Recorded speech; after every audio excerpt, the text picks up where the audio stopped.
सबको खरीद सकते हैं? ये सवाल अब बड़ा हो गया है, क्योंकि नरेंद्र मोदी ने शिवसेना के बाद शरद पवार की पार्टी एनसीपी को भी तोड़ दिया है। तो सवाल है कि क्या नरेंद्र मोदी सबको डरा सकते हैं? नमस्कार, मैं कीर्ति तोमर और आप देख रहे हैं एन एक्सप्लेनर। 2024 की चुनावी जंग से पहले महाराष्ट्र और बिहार जैसे राज्यों में घेर चुके नरेंद्र मोदी बहुत परेशान हैं। महाराष्ट्र में लोकसभा की 48 सीटें हैं तो बिहार में 40 सीटें हैं। महाराष्ट्र में अपनी सियासी जमीन बचाने के लिए नरेंद्र मोदी ने एनसीपी को तोड़ दिया है।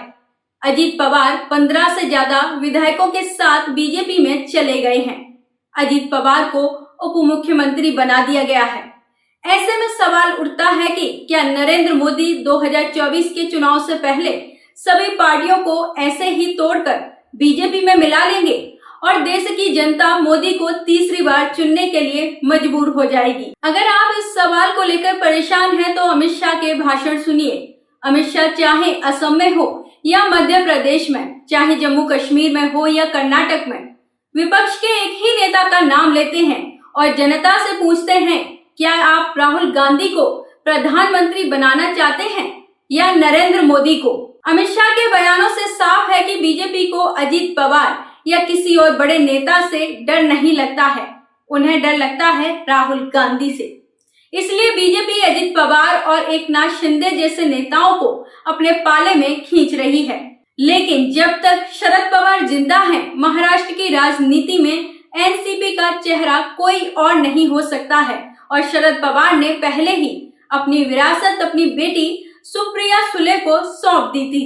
पहले शिवसेना और फिर एनसीपी। हो सकता है कि आने वाले दिनों में महाराष्ट्र में नरेंद्र मोदी अब कांग्रेस को तोड़ने की कोशिश करें।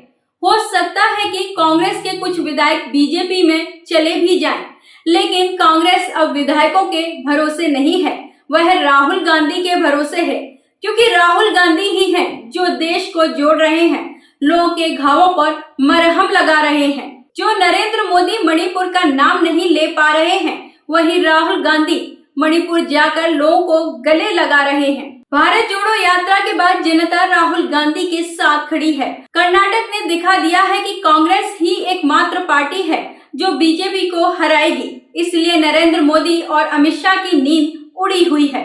जो लोग यूनिफॉर्म सिविल कोड पर नरेंद्र मोदी का समर्थन कर रहे हैं, वो या तो बीजेपी से मिले हुए हैं या वे कभी भी पाला बदल सकते हैं। जाहिर है कि उन पर विश्वास नहीं किया जा सकता।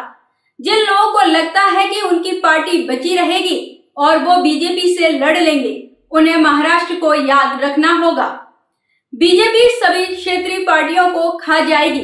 नीतीश कुमार अपनी पार्टी बचाने के लिए ही बिहार में लालू के साथ आए थे। देश की सियासत में नैतिकता बिक गई है, लेकिन एकमात्र नेता राहुल गांधी ही हैं जिन्होंने साफ कहा था कि मैं नरेंद्र मोदी से नहीं डरता हूं, जो चाहे कर ले। दूसरे नेता लालू यादव हैं जिन्होंने बीजेपी से लड़ाई में अपनी जिंदगी दांव पर लगा दी, लेकिन नरेंद्र मोदी के सामने झुके नहीं।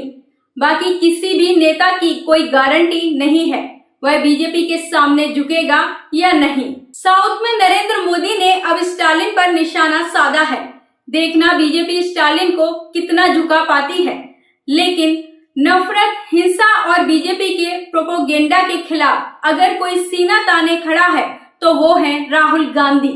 राहुल गांधी ही शाश्वत विपक्ष हैं। अगर ये वीडियो आपको पसंद आया हो तो हमारे चैनल को सब्सक्राइब करें, वीडियो को शेयर करें और अपनी प्रतिक्रियाओं से हमें अवगत कराएं।